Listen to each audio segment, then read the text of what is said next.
Good afternoon बच्चों। आज के हमारा टॉपिक है तुलसीदास। तो सबसे पहले हम उनका जीवन परिचय आपके सामने प्रस्तुत करेंगे। जीवन परिचय कुछ इस प्रकार है। महाकवि तुलसीदास जी का जन्म सन 1532 में उत्तर प्रदेश के बांदा जिले में राजपुरा गांव में माना जाता है। जितने भी ये प्राचीन कवि हुए भक्ति काल के, उन सभी ने अपने बारे में ज़्यादा विस्तृत से ना लिखकर संक्षिप्त लिखा, क्योंकि इन लोगों का एकमात्र उद्देश्य समाज में सुधार और लोगों को प्रेरणा देना था। ये किसी तरह की प्रसिद्धि अपने लिए नहीं चाहते थे। इसी कारणवश उन लोगों ने अपने लिए लिखने के बजाय दुनिया को सुधारने की सोची और एक सामाजिक सुधार का नज़रिया रखते हुए लोगों को जागरूक करने का प्रयास किया।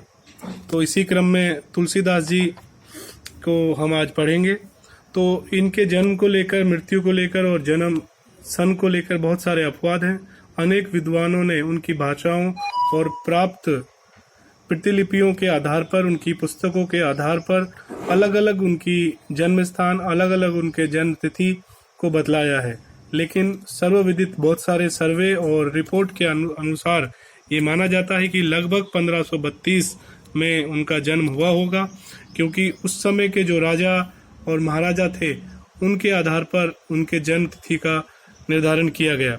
बचपन ही में ही माना जाता है कि उनके माता पिता का देहांत हो गया।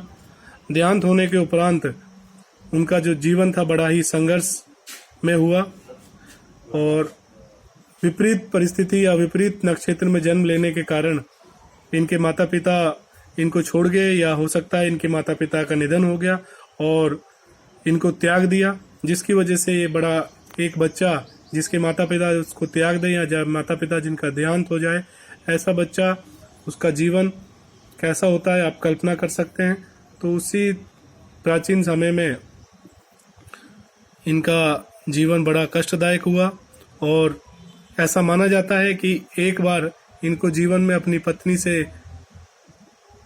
धुतकार पड़ी, जिसकी वजह से ये राम भक्ति की तरफ उन्मुख हुए और लगभग 1623 में काशी में इनका निधन माना जाता है। तो ये जो आज हम पाठ पढ़ने जा रहे हैं, तुलसीदास जी के आराध्य श्री राम और के बचपन से जुड़ी हुई घटना रामचरितमानस के बालकांड के से लिया गया। इसमें सीता स्वयंवर के समय जब धनुष रखा जाता है राजा जनक द्वारा, तो वहाँ वह धनुष श्री राम के द्वारा तोड़ दिया जाता है।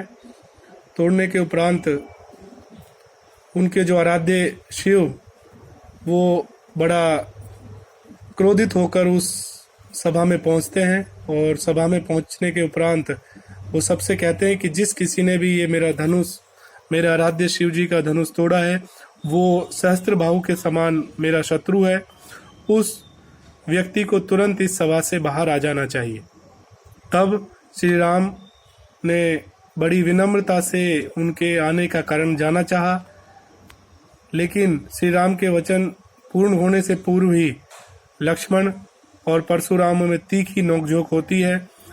परशुराम जी अपने कुठार या कुल्हाड़ी दिखा दिखाकर बार बार, दोनों भाई राम और लक्ष्मण, साथ में नकुल सहदेव भी थे, लेकिन दोनों भाइयों को डराना चाहता है और डराकर ये बताना चाहता है कि मुझसे ज़्यादा ताकतवर इस संसार में कोई नहीं।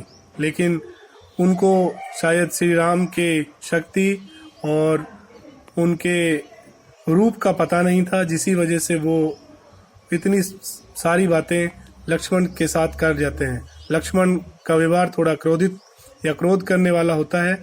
वह सभा में लक्ष्मण के साथ तीखी नोकझोंक होती है और यहाँ तक बात पहुँच जाती है कि लक्ष्मण ने उसको कठोर वचन कहते हैं, तो आपस में एक दूसरे को मारने के लिए उतावले हो जाते हैं।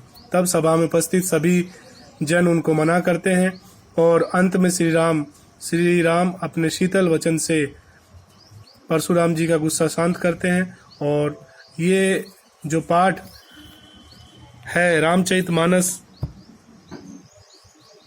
के बालकांड से लिया गया, इसमें परशुराम के क्रोध, राम की विनम्रता और शक्ति को बतलाया है। साथ में लक्ष्मण के जो व्यंग भरे वचन थे जिनसे परशुराम पराजित हो जाते हैं उनको बतलाया है। तो आशा करते हैं कि आप आज के जो वीडियो आपको बताया जा रहा है इसमें पाठ परिचय, कवि परिचय और श्री राम, लक्ष्मण और परशुराम के व्यवहार के बारे में विस्तार से जान सकेंगे। धन्यवाद।